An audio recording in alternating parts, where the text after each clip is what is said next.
Hiya. Today's an unusual day. It's a charity race event called Barts Bash. I'm going on it with a club called the North Wales Cruising Club. I'm the slowest boat on there, so hopefully I'll finish last.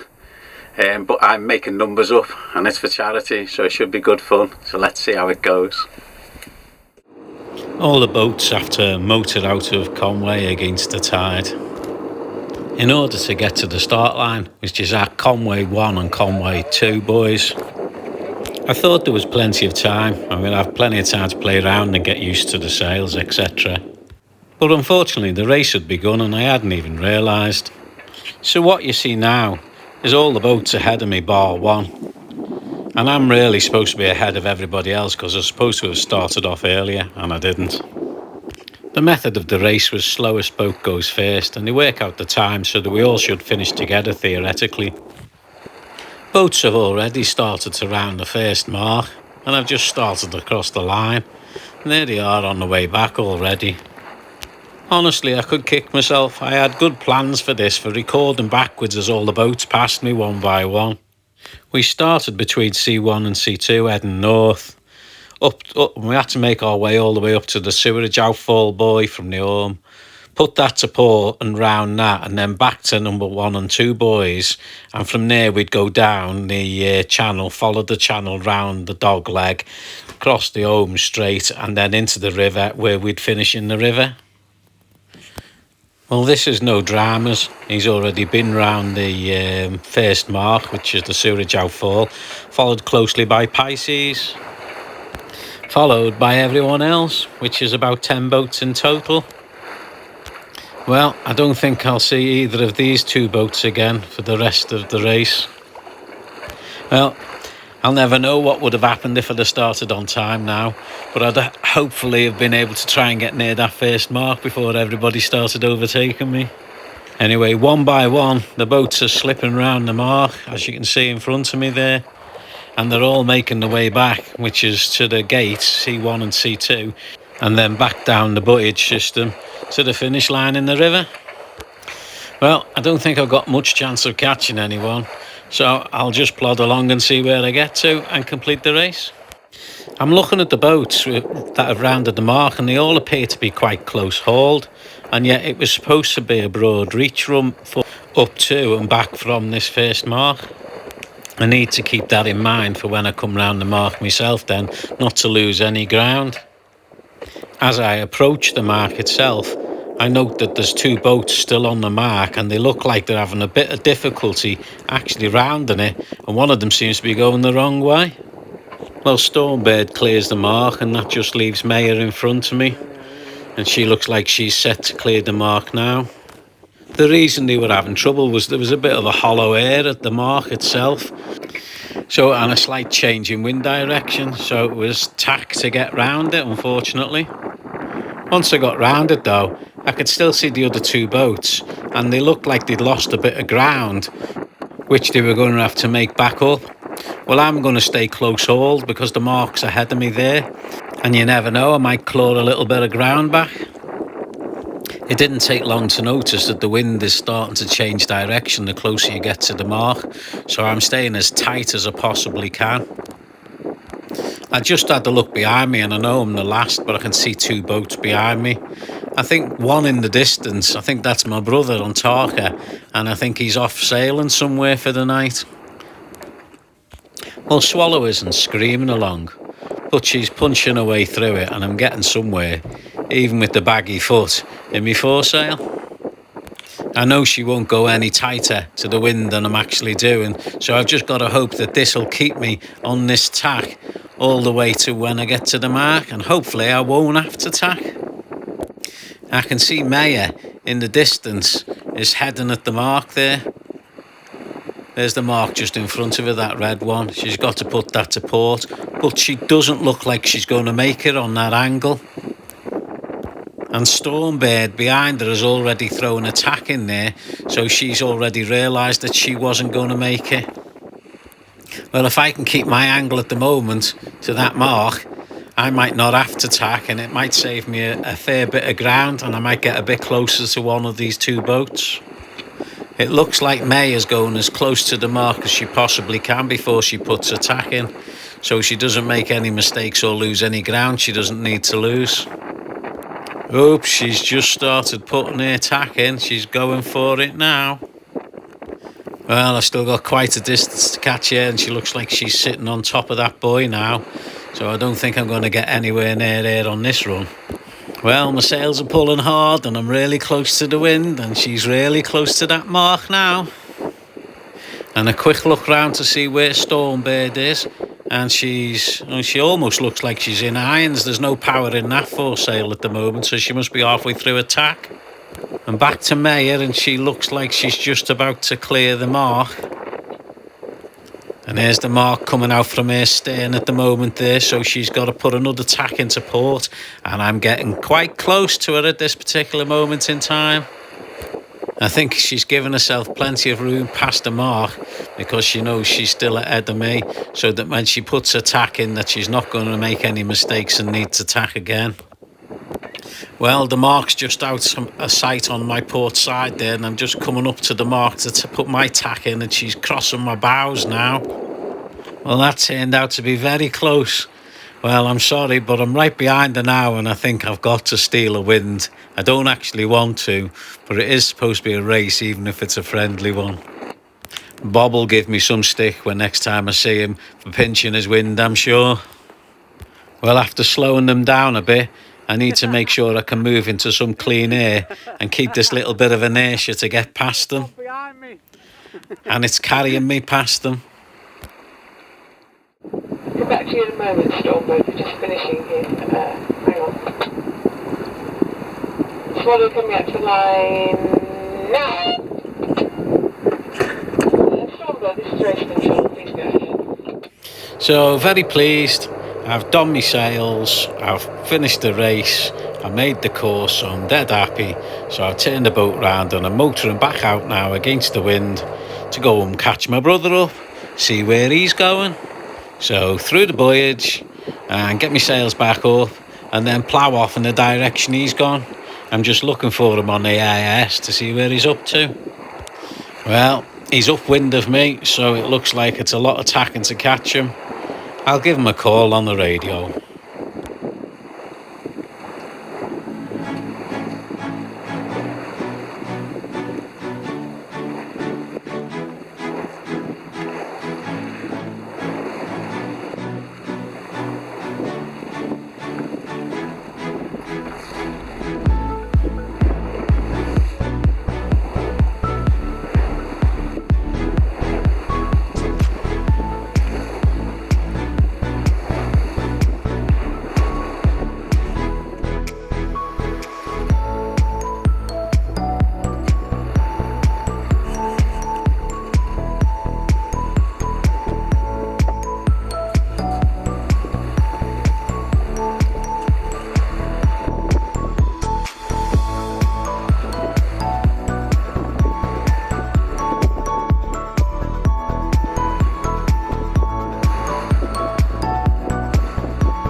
That's me, the black boat there.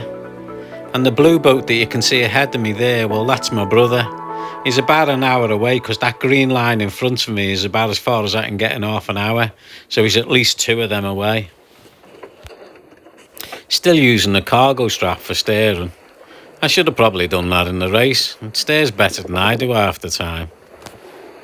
I tried to use my electric auto helm in the race, but it seemed to be bananas for some reason and wouldn't keep a straight line. So I just ended up steering with my foot while using my hands to do the sheets. I do that normally anyway. There you go, another tack.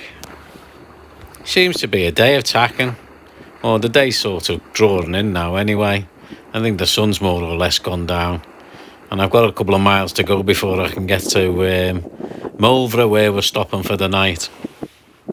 My brother's already arrived there and dropped his hook. Well, I hadn't dropped his hook, he's picked up a buoy, and I'm hopefully going to tie to the side of him when I get there.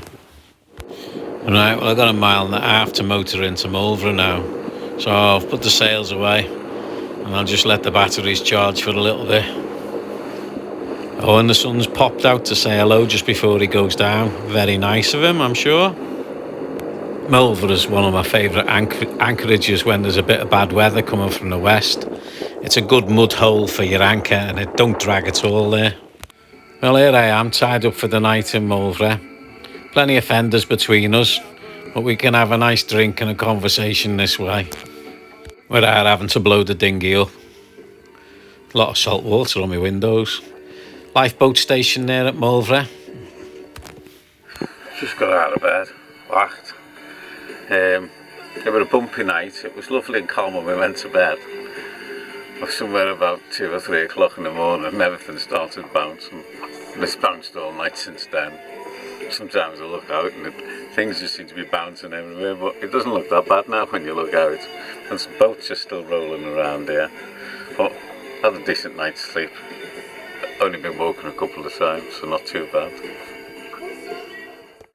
Well, you guessed it. Set sail for sailing back home, and it's turned right round and it's on the nose again. So this tacking seems to be the way to be going all the time. Although you notice I've got my baggy foot back in my sail because I haven't bothered putting the back haul on it. You can see the block set right at the back of the track. You can't get the car any further back. I suppose you could get another inch out of it if you turned it round, which you might have to. Never mind, out comes the back haul again. There you go, pulls the shape in and the foot gets a nice shape in it. But I can't be tying this to there all the time. It's just too much like hard work.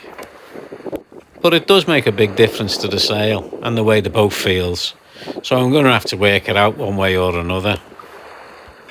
See, my brother's gathering a bit of ground on me now, got a bit of better grip on the water.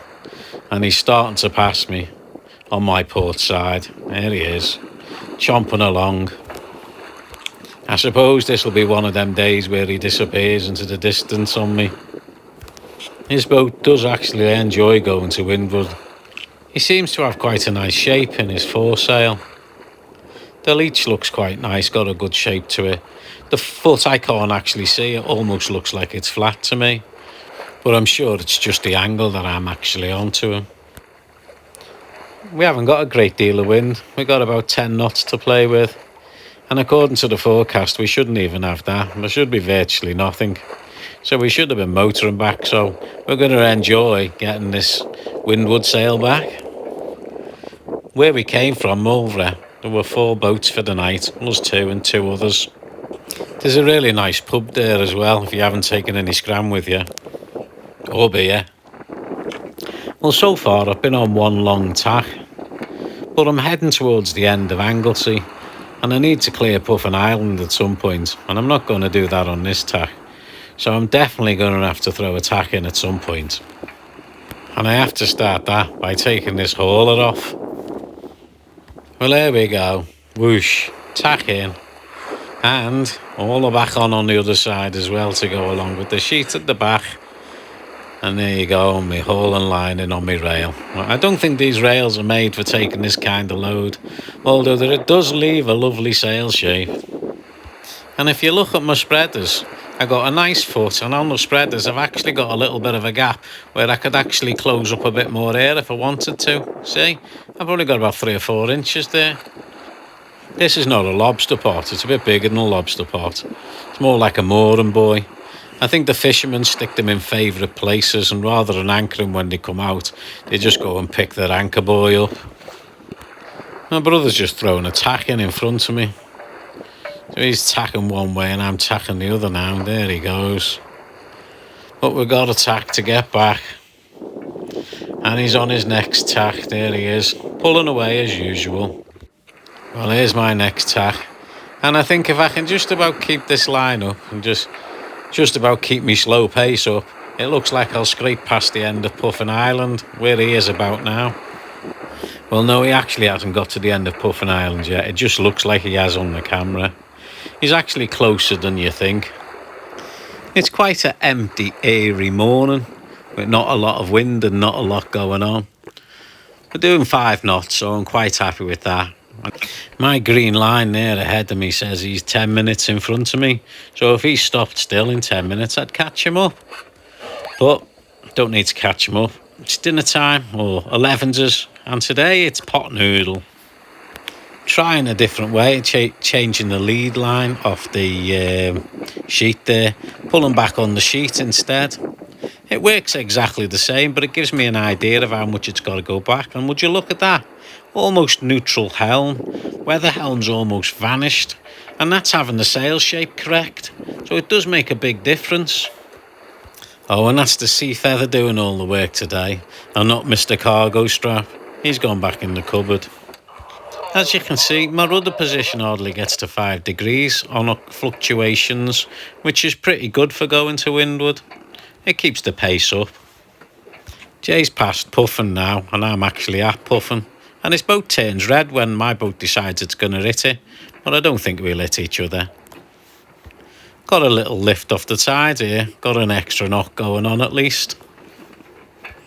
And the wind does seem to be getting even lighter out at the moment. It will vanish, I'm quite sure. I've just watched my brother and he's put his mainsail away. He says it's me, he's put her away because he doesn't want to get there too early. I think my time's fine. And with my little lead line on there, everything just seems to be ticking along quite nicely in these light airs. I think we should sail over and say hello to him. At least we can give him a wave as we pass. He really doesn't want to go in early. He's just chilling. Oh well, I'll carry the sail on in on my own. Still, the air is getting ever so light.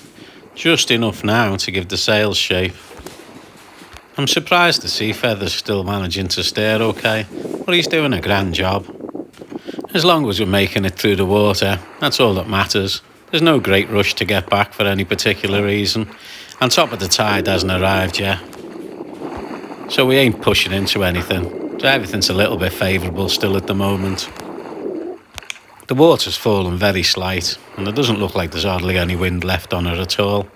But there's enough to keep us going, and that's all that matters.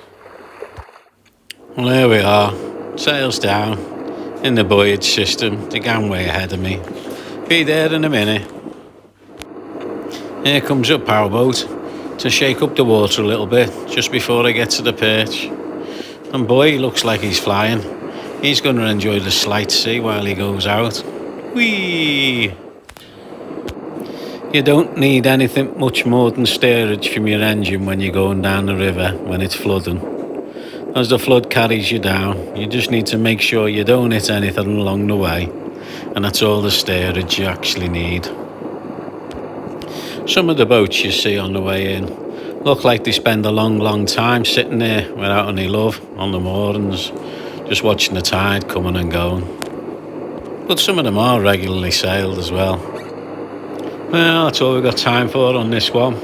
So hopefully I'll see you all again soon. Enjoy. Bye.